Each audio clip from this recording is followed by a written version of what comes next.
السلام عليكم ومرحبا بكم في قناة الشيف أمير. اليوم إن شاء الله راح نشارك معكم وصفة بزاف هايلة، وصفة كامل تحبوها، وبعد ما راح نشاهدوا هذا الفيديو مستحيل أنكم تزيدوا تشتروها من المحلات. راح نشارك معكم وصفة الإكلير بعجينة الشو الناجحة. يعني بعد ما راح نشاهدوا هذا الفيديو مستحيل أنكم ما تنجحوش في عجينة الشو، راح تجي معكم يعني سوا كما اللي تنتباع في المحلات. راح نشارك معكم أيضا كريم باتيسير اقتصادية والتزيين الرقيق البسيط، يعني وصفة متكاملة من الألف إلى الياء. ننصحكم تشاهدوا هذا الفيديو وتجربوا هذه الوصفة، لما لا؟ إذا عجبتكم ما تنسوش الضغط على زر اللايك، الاشتراك في القناة وتفعيل زر الجرس. بدون إطالة نخليكم مع هذه الوصفة الرائعة ونتمنى لكم مشاهدة ممتعة. إذا أول حاجة راح نبداو بعجينة الشو الناجحة. راح نحتاجو فيها 120 غرام تاع ماء، نضيفو لها 120 غرام تاع حليب، يعني الكمية ما بين الماء والحليب هي 240 غرام. راح نضيف عليهم أيضا ملعقة كبيرة تاع فانيليا. حاولوا أنكم ديروا فانيليا تكون نوعية جيدة، لأنكم ما تعرفوا الوصفة تاع لي شو راح نستعملوا فيها البيض. راح نضيف أيضا ملعقة كبيرة تاع سكر زائد رشة تاع ملح، ونضيفو كمية تاع زبدة اللي هي 100 غرام تاع زبدة. إذا بالنسبة للمكونات المتبقية اللي هما الفرينة والبيض راح نضيفوهم فيما بعد للعجينة تاع الشو. واش راح نديرو دروك؟ راح نحكمو هذيك الكاسرونة، نحطوها على نار اللي تكون متوسطة، ونبقاو نحركو باستعمال ملعقة خشبية حتى تذوب معنا كامل هذيك الزبدة، وتشوفوا أن المزيج تاعكم بدا يغلي معكم. في هذه المرحلة راح نطفوا النار ونضيفوا الكمية تاع الفرينة اللي هي 150 غرام تاع فرينة. يعني من الأفضل أنكم تستعملوا الميزان في هذه الوصفة هكذا باش تحصلوا على عجينة ناجحة وتعطيكم يعني نتيجة بزاف هايلة في الأخير. كما راكم تشوفوا يعني كنت طفيت النار وضفت الكمية تاع الفرينة دفعة واحدة، ونبقى نحرك باستعمال ملعقة خشبية حتى تتشكل عنا عجينة. إذا كنتم حابين أنه عجينة الشو تاعكم تجيكم يعني بذوق الشوكولا، تقدروا أنكم تنقصوا من الكمية تاع الفرينة، يعني تستعملوا 130 غرام تاع فرينة زائد 20 غرام تاع كاكاو، راح تحصلوا على عجينة الشو بذوق الشوكولا. إذا بعد ما كانت النار طافية راح نعاود نشعلها ونبقى نحرك في هذاك المزيج كما راكم تشوفوا باستعمال ملعقة خشبية. وفي هذه المرحلة يعني رانا نطيبوا في الفرينة، فراح تتشكل عندكم يعني كرية. تبقاو تحركوا فيها لمدة دقيقة أو دقيقتين على الأكثر على نار متوسطة حتى تتحصلوا على هذه النتيجة كما راكم تشاهدوا. اذا نروحوا مباشره في اناء نحطوا هذيك العجينه اللي كنا تحصلنا عليها، ومن بعد راح نجيب هنايا الخلاط الكهربائي اللي كنت يعني لصقت فيه هذوك اللي يشكلوا بهم العجين كما راكم تشاهدوا، ونبقاو نحركوا فيهم بهذه الطريقه. يعني هذه المرحله رانا نبردوا في العجينه تاعنا، يعني نقلعوا لها كامل هذيك السخانه. تقدروا انكم يعني تطبقوا هذه العمليه باستعمال الملعقه الخشبيه، لكن راح تدي معكم بزاف جهد ووقت. فاذا عندكم يعني نفس الخلاط الكهربائي تقدروا انكم تستعملوه. بعد ما العجينه تاعنا بردت معنا شويه راح نضيفوا هنايا البيض، يعني تدريجيا نضيفوه حبه بحبه. كما انا واش درت يعني حكمت 4 حبات تاع بيض، حركتهم جيدا باستعمال الشوكه، ومن بعد راح نضيفهم كما شفتوا. يعني كل مره نضيف كميه حتى نكمل كامل الكميه تاع البيض. نبقاو نحركوا باستعمال هذا الخلاط الكهربائي ونضيفوا البيض تدريجيا. يعني كل ما تدخل الكميه الاولى تاع البيض راح نضيفوا الكميه الثانيه حتى في الاخير نتحصلوا على هذا القوام تاع العجينه كما راكم تشاهدوا.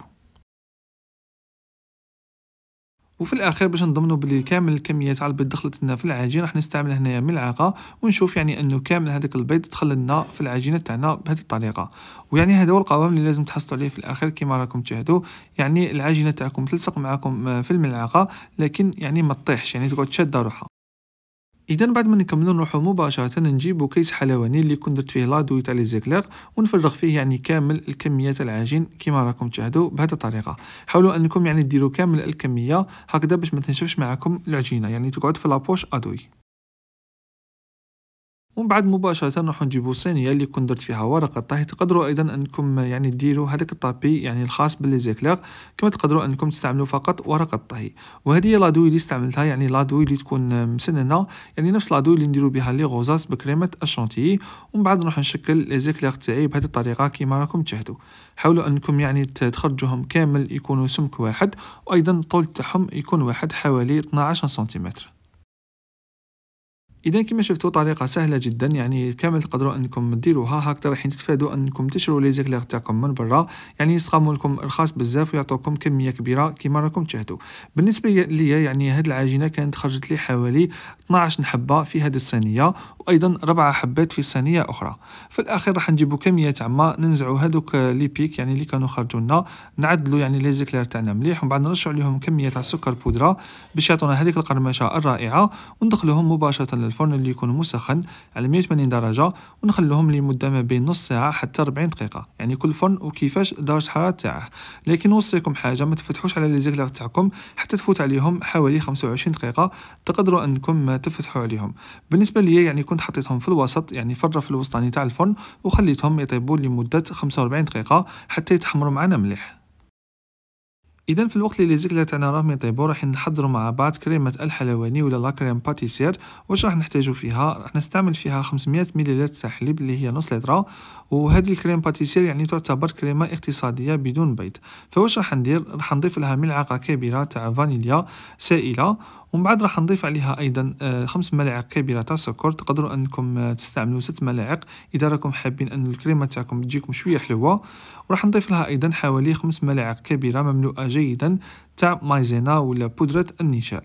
نحرك هذه المكونات بارد في بارد جيدا كما راكم تشاهدوا، ومن بعد راح نديهم على نار متوسطه ونبقى نحرك فيهم بدون توقف حتى يعني هذه الكريمه تعقد معنا ونتحصلوا على كريم باتيسير.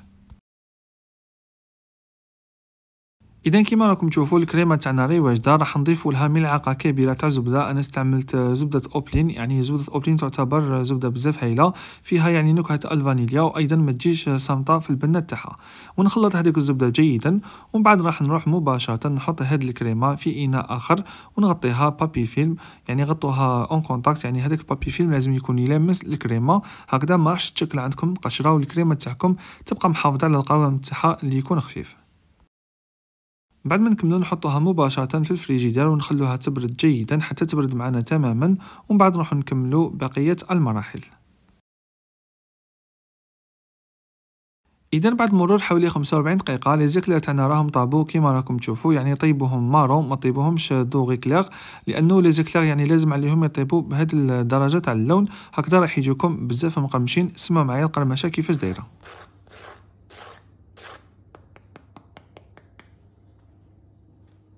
اذا كما شفتوا عجينه الشو ناجحه جدا، لي زيكلير تاعنا جاو مقرمشين وايضا جاو فارغين بزاف من داخل ويجوا من اروع ما يكون، فننصحكم انكم تجربوا هذه الطريقه.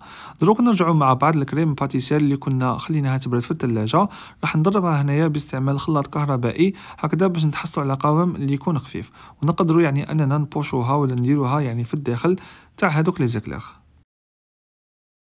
إذا نبقاو نحركوا فيها جيدا، تقدروا أنكم تطبقوا هذه العملية باستعمال الخلاط اليدوي فقط. المهم أنكم يعني ترجعوا هذيك الكريمة تاعكم شوية خفيفة على اللي كانت.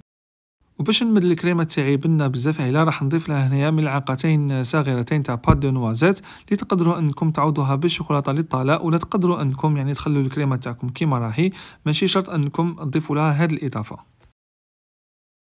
اذا ومن بعد راح نكمل نخلط هذه الكريمه جيدا باستعمال الخلاط اليدوي حتى يمتزج لنا كامل المكونات. نديرها في اون بوش ونروحوا مع بعض نشكلوا لي زيكلير تاعنا.